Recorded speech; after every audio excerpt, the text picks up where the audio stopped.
आदरणीय आचार्य कृपानंद दादाजी, अवधूतिका आनंद उत्तीर्णाचार्य जी, अन्य संन्यासिनी दीदियां, मार्गी बहनें, मार्गी भाइयों बहनों, बालक बालिकाओं, भक्त प्रधान श्री संदीप विक्टर जी, ये उद्घाटन सत्र है। सेमिनार क्यों, सेमिनार कब, सेमिनार कैसे, इन विषयों की चर्चा की जाती है।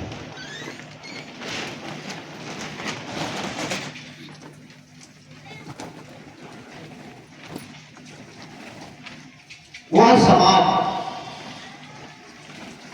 समृद्ध है, वह समाज संगठित है, एकताबद्ध है, जिस समाज में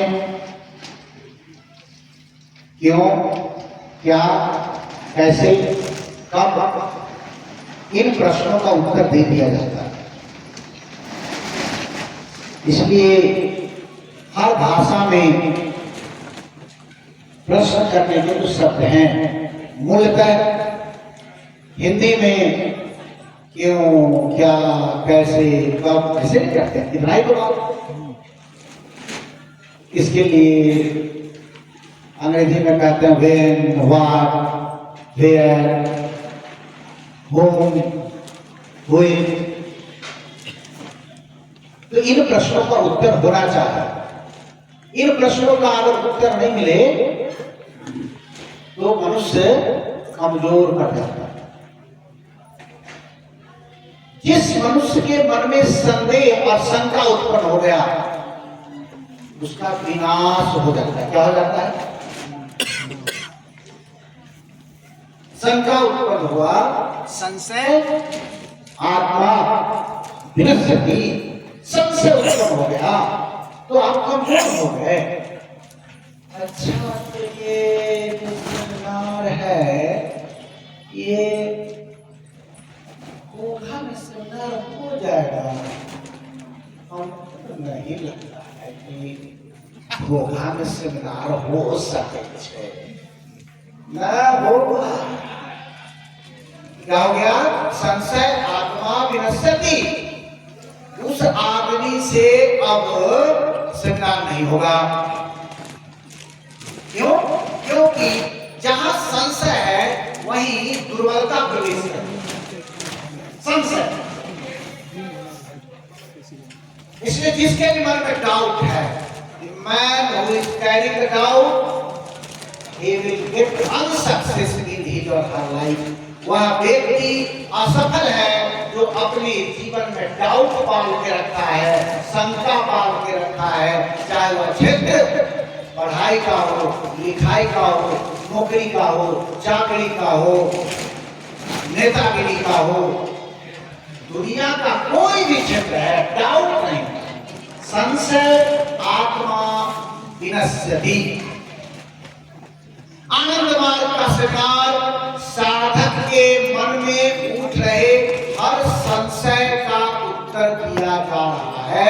हर संशय के उत्तर देने की व्यवस्था का नाम सेमिनार है।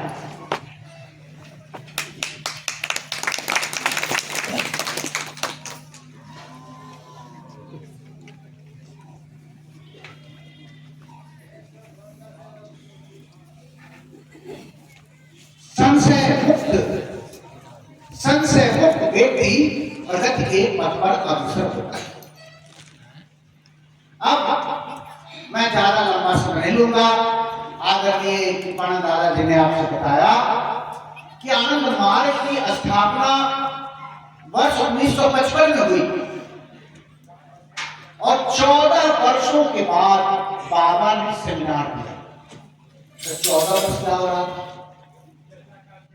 1955 से 1969, ये 14 वर्ष क्या था?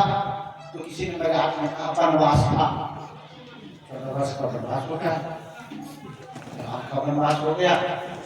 इधर महाभारत में पांडवों का वनवास हो गया। वनवास करना नहीं, इन 14 वर्षों तक उतने अधिक लोग नहीं थे जिसको सेमिनार दिया जा सके। जैसे मान लीजिए कि हमारे संपर्क में घोघा का एक आदमी आया, तो वहां इतना बड़ा पंडाल नहीं लगाएंगे। आपका क्या नाम? मुरलीधर जी जैसे मिल गए। अब मुरलीधर जी पूछेंगे आनंद मार्ग क्या है, तो मैं इनके साथ व्यक्तिगत रूप से इनको बता दिया 2 घंटे बैठ के। तो ये मेरा व्यक्तिगत संपर्क हो गया। इन्होंने कहा कि आप तो बड़ा गजब बोले, तो चलिए ना हमारे घर, हमारे परिवार के लोग के भी साथ बैठ लीजिए। तो मुरलीधर दादा के परिवार के लोगों के साथ बैठ गए। उसको बोलते हैं डोर टू डोर कॉन्टेक्ट। आप तो द्वार पे गए, 5 लोग बैठे, हमने बातचीत की। आपको और अच्छा लगा, आपने कहा कि नहीं मैं अपने मित्र को भी बुलाता हूं, और 2-4 मित्रों को बुला दिया। एक जगह हम लोग बैठे, तो उसको कहते हैं टेबल टॉक। 5 लोग बैठ गए, बातचीत हो गई, विचारों का आदान प्रदान हो गया। Table talk. तो प्रारंभ में आनंद मार्ग में व्यक्तिगत संपर्क किया,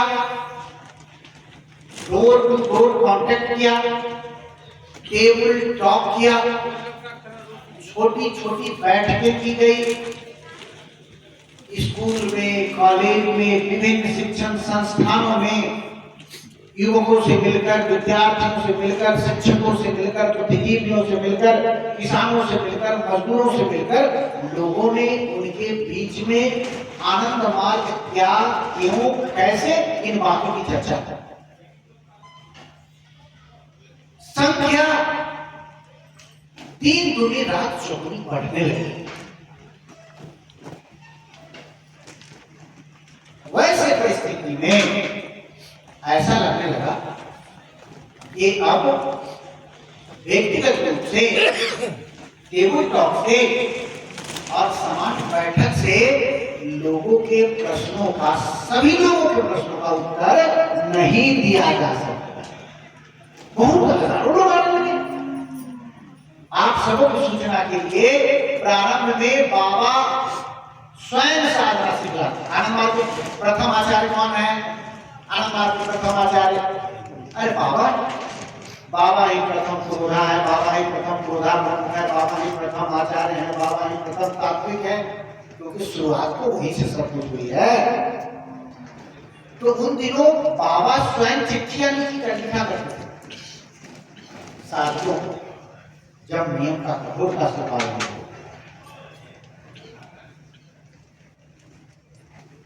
हमसे बतियाइए, आप लोगों दीदी हमारी बात को सुनिए, बाद में फिर बात बाबा की। तो बाबा पहले क्या करते थे? स्वयं चिट्ठियां लिखा करते थे, लोग से बैठकर वार्तालाप करते थे। बाबा स्वयं काफी क्लास देते थे, प्रशिक्षण देते थे। जब देखें कि यह अब एक व्यक्ति के प्रशिक्षण से कार्य संभव नहीं है, तब बाबा ने अनेक प्रशिक्षण बढ़ाए। भाई आप दक्षिण भारत में जाओ, आप उत्तर भारत में जाओ, आप पूर्वी भारत में जाओ, आप पश्चिमी भारत में जाओ, जाकर विशेष रूप से जो टॉपिक तय किया गया, इस टॉपिक पर लोगों को बताओ, उनको अच्छी तरह समझाओ। ये जो सेमिनार शब्द है ना, ये जो स्पिरिचुअल ऑर्गेनाइजेशन है, आध्यात्मिक संस्थाओं में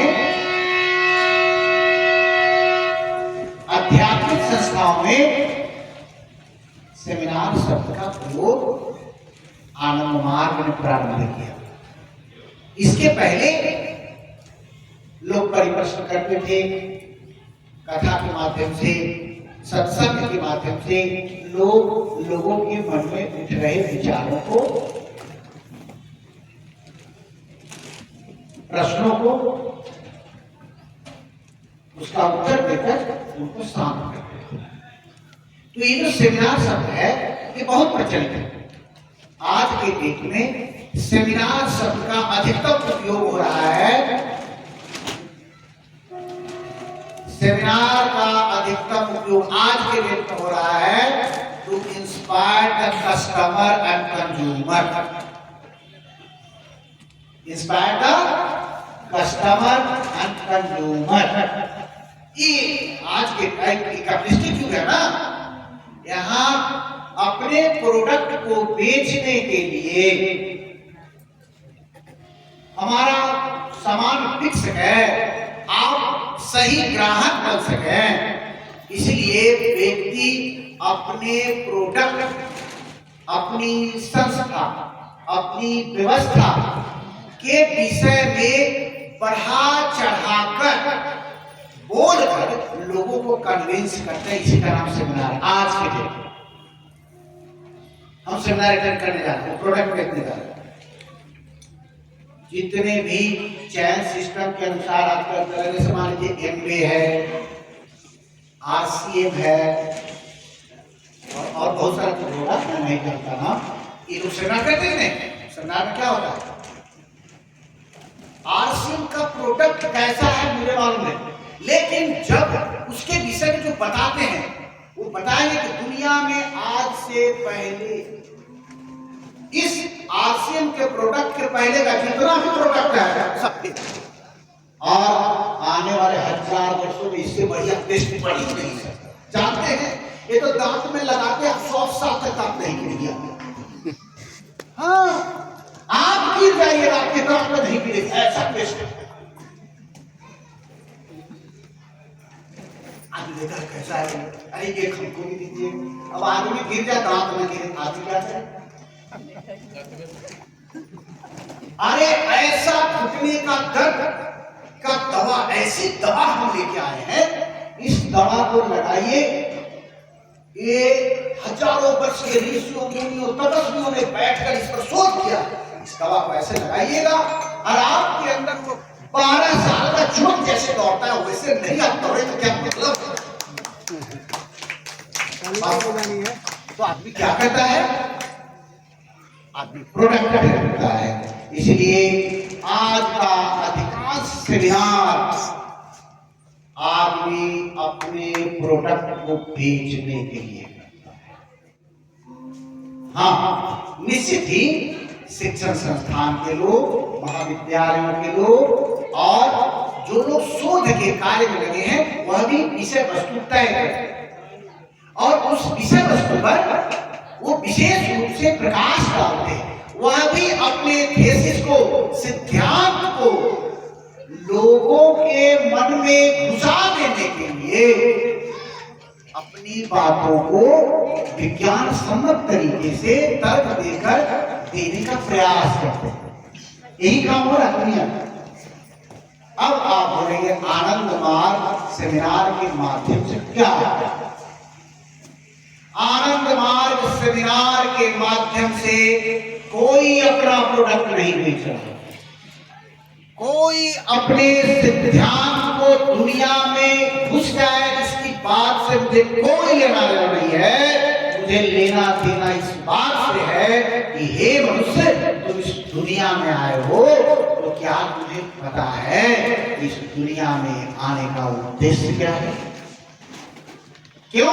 क्योंकि आनंद मार्ग इस वसुधा को अपना घर समझता है और यहाँ उपस्थित हर व्यक्ति को अपने परिवार का सदस्य समझता है। वह यह समझता है कि इस दुनिया के हर बेटियां, हर बेटे मेरे अपने, उनके लिए कोई भेद नहीं है, कोई जात नहीं, कोई बात नहीं, कोई रंग नहीं, कोई भेद नहीं। वो सब में उस ईश को देखते हैं, परमात्मा को देखते हैं, ईश्वर को देखते हैं और उनकी एक ही इच्छा है, हमारी एक ही इच्छा है, हमारे आचार्य वर्ग की एक ही इच्छा है, हमारे सन्यासी बहनों की एक ही इच्छा है कि इस दुनिया की हर बेटियां इस बात को जान जाए कि हमारा जीवन किस लिए है।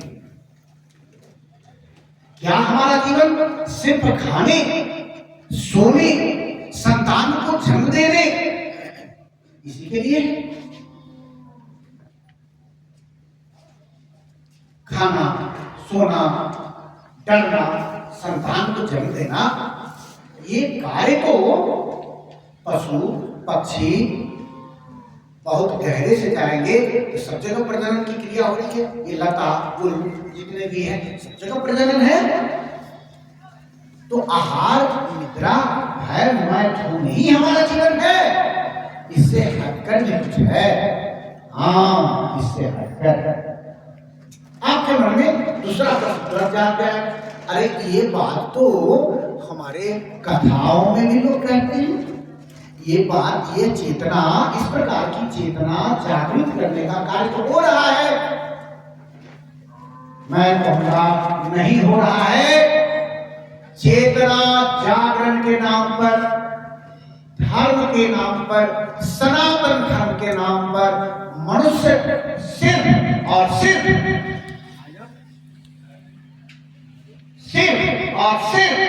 अपनी रोटी सेकने का कार्यक्रम चला। समाज जनता में डूबा रहे, समाज जात पात में डूबा रहे, समाज रंग भेद में डूबा रहे। इस बात के लिए मनुष्य चेष्टा करता है और वो कहता है कि मैं बड़ा धार्मिक हूं, मैं बड़ा सनातनी। अरे यहाँ कोई आदमी मेरी जाति बता सकता है? मैं किस जाति का हूं? जो तथाकथित लौकिक जाति प्रचलित है, कोई बता सकता है मेरे बिना बताए? क्या मैं बिना जाने जान सकता हूं कि हमारे बीच महानुभाव जो बंडी डाल के बैठे हुए हैं ये किस जाति के हैं? कोई नहीं जानता। ये टाइटल पदवी देखकर हम पता करते हो, अच्छा अच्छा आप यादव जी हैं, अच्छा अच्छा आप सिंह भी हैं, अच्छा अच्छा आप मंडल भी हैं।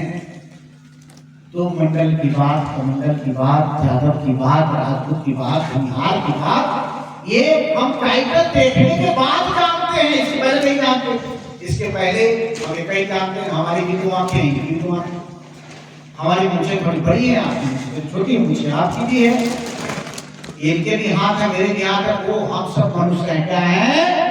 मनुष्य हैं।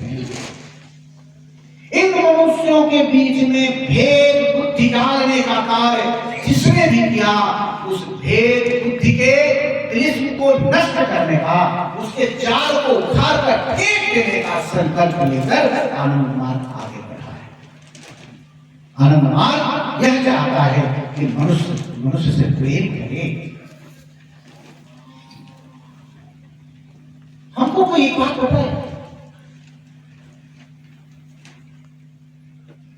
जब आपका जीवन संकट में होता है, आप खून की जरूरत पड़ता है, तो कौन कौन कहता है कि भैया जाते देखिए खून लेके आइए? कौन कौन है? दूसरा कहता है कि भैया वो पॉजिटिव चाहिए, प्लस माइनस चाहिए, और लेके आइए। कौन खून दे रहा है, किसका खून आ रहा है, कोई नहीं पूछता। आदमी अपने जान को बचाता। अद्भुत है कि बिल्डिंग को बनाएगा पासवान, बिल्डिंग को बनाएगा बरही, बिल्डिंग को बनाएगा विश्वकर्मा। जब तक बना तब तक वो अशुद्ध नहीं था। अब बन के जब आ गया, उद्घाटन हो रहा है तो अशुद्ध हो गया। अद्भुत खेल है ये, कितनी बेईमानी है, ये कितनी कपटाचारिता है, ये कितनी ठगी है। इस बात पर विचार करने के लिए आनंद मार्ग संन्यास आया। विचार सोचो। जब तक ये गोभी जो 12 रुपए में 2 लेके आ रहे, ये गोभी जब तक किसान के हाथ तक था, वहां तक था, तब तक जब तक तुम खरीदे तब तक तो कोई भेद बुद्धि नहीं थी। जैसे तुम्हारे किचन में पहुंच गया और यहाँ से भेद बुद्धि शुरू की, दरवाजे वो कहते कि ओकर थरिया करने छे, दोहर थरिया अलग, ओकर थरिया अलग छे। तो आनंद मार्ग इस दुनिया से भेद बुद्धि को नष्ट करने आया है, जड़ता को नष्ट करने आया है, पाखंड को नष्ट करने आया है, इस दुनिया में फैले हुए प्रमाद को नष्ट करने आया है। प्रमाद क्या? बेवजह बिना बुद्धि लगाए हुए आदमी भाग रहा है। हमको एक लाइन में कोई बताइए, मैं ऐसे खड़ा हो रहा हूं और मैंने संकल्प ले लिया मैं कभी हाथ नीचे नहीं करूंगा, मैं मर जाऊंगा लेकिन हाथ नीचे नहीं करूंगा। मेरे इस हाथ नीचे नहीं करने से समाज का क्या क्या खराब हो जाएगा।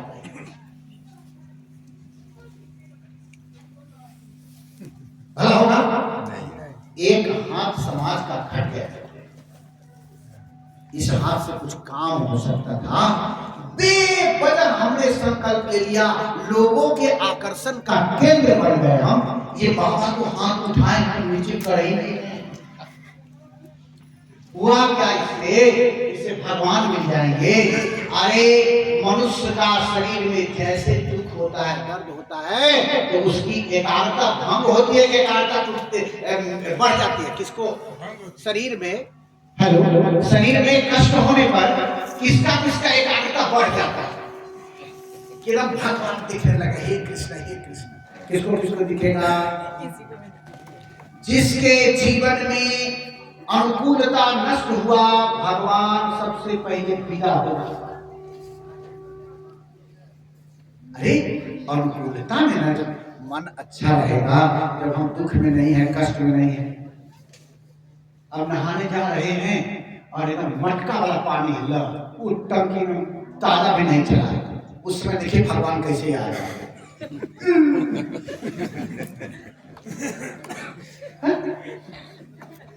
वो जो भगवान का याद आना है, वो प्रेम का नहीं है, वो बचने के लिए जल्दी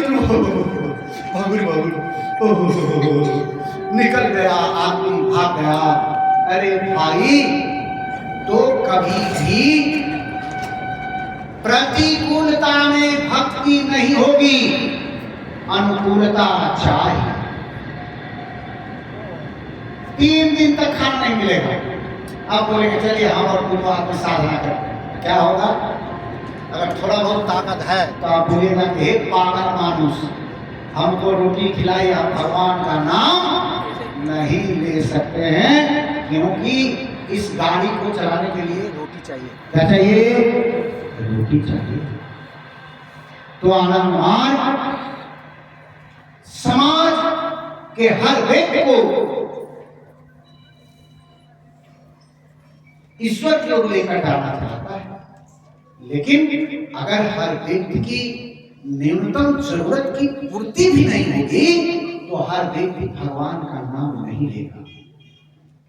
क्या यह सत्य नहीं है कि आदमी जिन जिन परेशानियों से घिरा हुआ है, भगवान के दरबार में जाकर उन्हीं परेशानियों की तो बात करता है कि भगवान हमारा बाबू के छाती में दर्द रह रहा है, हमारा भगवान हमारा बाबू के छाती के दर्द ठीक है।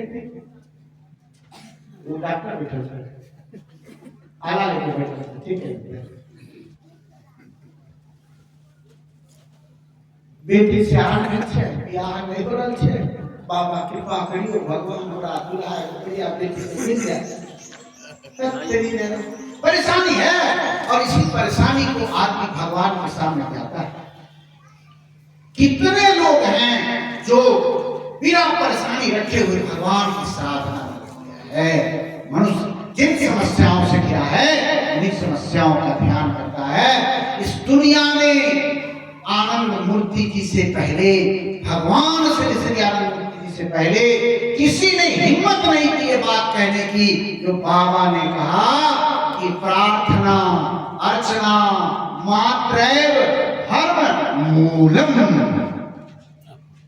इसके पहले सबने कहा प्रार्थना करो, अर्चना करो, गीत गाओ, भजन गाओ, मिल जाएंगे। आनंद मूर्ति जी ने कहा प्रार्थना अर्चना मात्रैव धर्म मूलम। ये तुम्हारी धर्म का मूल है भैया। तेरी प्रार्थना सुन ली जाएगी, ये तुमको भ्रम है। तुम्हारी मन से बाबा भगवान को बोलती सुनी जाएगी। भगवान के ऊपर प्रश्न चिन्ह लगा रहे हो। प्रार्थना करने का मतलब है कि वो सर्वज्ञ नहीं है। अगर वो सर्वज्ञ हैं तो वो जान रहे हैं कि रमेश का, विपिन का, संदीप की जरूरत है, वो तो जरूरत है, हमारी सांसें उनके बिना नहीं चल रही है, हमारी सांसें उनके बिना नहीं चल रही है। वो नहीं जान रहे हैं कि मेरी क्या जरूरत है। अरे उन्होंने पढ़ाया, एक एक हमारी जरूरत उनके समक्ष है, वो सर्वज्ञ हैं, सर्वत्र हैं, सर्वशक्तिमान हैं। तो जब सब चीज के ज्ञान रखने वाले हैं, उनको हमारी जरूरत का ज्ञान नहीं है कि नहीं है ना? अच्छा मान लीजिए कि आपकी जरूरत को हम जानते हैं, अब बार बार आप हमको बात कहेंगे, दादाजी हमको कलम दीजिए, दादाजी हमको कलम दीजिए, दादाजी हमको कलम दीजिए, 3 बार 4 बार ठुक जाए, उसके बाद हम क्या कहें? अरे तो जो भगवान इस बात को जान रहे हैं, आपकी जरूरतों को समझ रहे हैं, आपकी जरूरत भी उन्होंने ही पैदा की है, उनसे कुछ कहने की जरूरत नहीं है, उनसे सिर्फ व्यक्ति को आंख मिलाइए, दिल मिलाइए, आंख मिलाइए, दिल मिलाइए, मन में बैठकर उनका नाम लीजिए, तो ये निष्काम होकर मनुष्य भगवान की पूजा कर सके, साधना कर सके, इस बात का ज्ञान देने के लिए आनंद मार्ग जगह जगह पर जाकर सेमिनार की बातें, सेमिनार ज्ञान वर्धन का एक सुंदर साधन है। सेमिनार ये बड़े अनुभवी लोग, नए लोग, इनका आपस में इंटरेक्शन हो, बातचीत हो, इसके लिए आवश्यक है। और सबसे बड़ी बात क्या है? मौलिक चीज के बिना किसी भी चीज का निर्माण नहीं है। मौलिक तत्व के बिना 5 मौलिक तत्व है, क्षिति, जल, पावक, गगन, समीर, ये 5 मूल तत्व। इसके बिना किसी भी वस्तु का निर्माण संभव होगा क्या? नहीं होगा। ठीक उसी प्रकार याद रखिए, आनंद मूर्ति जी ने कहा कि मनुष्य के 16 मौलिक कर्तव्य हैं। मौलिक कर्तव्य, सारे कर्तव्यों का मूल जिसमें निहित है, जो मौलिक कर्तव्य का पालन कर लिया, मौलिक कर्तव्य का मतलब जिसने षोडश विधि का पालन कर लिया, वो इस दुनिया में जहां कहीं भी रहेगा, जो काम भी करेगा, वो कार्य उसका सही रूप से होगा, क्योंकि मौलिक कर्तव्यों का उसने सही से पालन किया है। मैं कुछ कठोर बात नहीं कहूंगा, सिर्फ प्रतीक के पहले से आनंदमार्ग आदर्श आपके बीच नहीं घुस जाएगा, आपके ऊपर बाबा की कृपा नहीं हो जाएगी। प्रतीक पहिरकर कोई छुपकर जाकर नशा का सेवन कर रहा हो, कोई नशा पान कर रहा हो, कोई भोजन बिगाड़ लिया हो, तो क्या आप समझते हैं कि बाबा की कृपा होगी? बाबा की कृपा पाने के लिए ये जो 16 नियम है, उसको कठोरता से मानना। और मैं इस 3 दिन के सेमिनार में इन्हीं बातों पर चर्चा करूंगा, मुझे ज्यादा कुछ नहीं कहना। लोग नहीं बनेंगे, हमारे सैद्धांतिक प्रवचन से क्या हो जाएगा? ब्रह्म मुहूर्त में उठने की कला नहीं आएगी, गुरु सकाश करने की कला नहीं आएगी, पांचजन करने की बात नहीं आएगी, सात्विक भोजन ग्रहण नहीं करेंगे, उपवास नहीं करेंगे, आसन नहीं करेंगे, कौशकी नहीं करेंगे, तांडव नहीं करेंगे, धर्मचक्र नहीं करेंगे, धर्म सम्मेलन नहीं जाएंगे, सेवा नहीं करेंगे, तो बाकी सिद्धांत जानकर क्या करेंगे? ये ज्ञान का जंजाल। इस बात पे चर्चा करेंगे कि हम अपने आप को 10, 15, 20 दिनों में, 21 दिनों में कैसे बदलेंगे। आज जो मुरलीधर आज है, 21वें दिन इसको बदल देंगे, ये मुरलीधर आज के जैसा नहीं रहेगा। इस दिन कठोरता से नियमों का पालन करेंगे, अपने व्यक्तित्व को बदलेंगे, तो हमारे व्यक्तित्व में निखार आए। इसी के लिए सेमिनार का आयोजन है। मौलिक कर्तव्य का यह एक अंग है, इसलिए सेमिनार में स्टार्टिंग में इतने लोग आए हैं, बड़ी अच्छी बात है। हमको धीरे से किसी ने कहा कि और देर तक बोलिएगा, क्योंकि नीचे भोजन व्यवस्था में थोड़ी सी देर है। तो देर में तो नहीं है, खिचड़ी बहुत बढ़िया से बना के रखा हुआ है, पापड़ है, खिचड़ी है, दाल है, चावल है। यहाँ से 5 मिनट कीर्तन करके 5 मिनट साधना करके प्यार से निकलिए और भोजन ग्रहण करने के बाद सीधे यहीं आ रहे हैं। फिर हम लोग सेमिनार की चर्चा करेंगे। अभी संदीप जी आपको ये कार्यक्रम विधिवत कैसे चलेगा उसके लिए रूटीन इंचार्ज और जो भी इंचार्ज हैं उनके नाम की घोषणा करेंगे। आप लोग उनको सहयोग करेंगे। और ये जो एक बृहद कार्यक्रम हो रहा है, इस दुनिया में, भौतिक दुनिया में जो कार्यक्रम होता है भौतिक चीजों से ही संपन्न होगा। पैसा का काम पैसा से होगा, भाव का काम भाव से होगा। तो ये जो एक बड़ा सा कार्यक्रम है, ये कार्यक्रम सहयोग से चल रहा है और बढ़िया से सहयोग करके इस कार्यक्रम को आगे बढ़ाएंगे। 3 विषय की चर्चा करेंगे। जल संरक्षण, दूसरा विषय होगा प्रवृत्ति और निवृत्ति, तीसरा विषय होगा अभिप्रकाश और प्रतीकीकरण। इन 3 विषयों की हम चर्चा करेंगे और उसको एकदम सुलझाकर सीधे सीधे शब्दों में बताने का प्रयास होगा, लेकिन सूत्रबद्ध में चीजों को जानना आवश्यक है। इस चीज का ख्याल रखते हुए हम लोग आगे बढ़ेंगे। मैं इन्हीं शब्दों के साथ अपने विचार को विराम देता हूँ और अभी संदीप दादा जो इंचार्जेस के नाम की घोषणा करेंगे, उसके बाद 5 मिनट हम लोग कीर्तन करेंगे, 5 मिनट साधना करेंगे, गुरु पूजा करेंगे और नीचे भोजन के लिए चलेंगे। नमस्कार।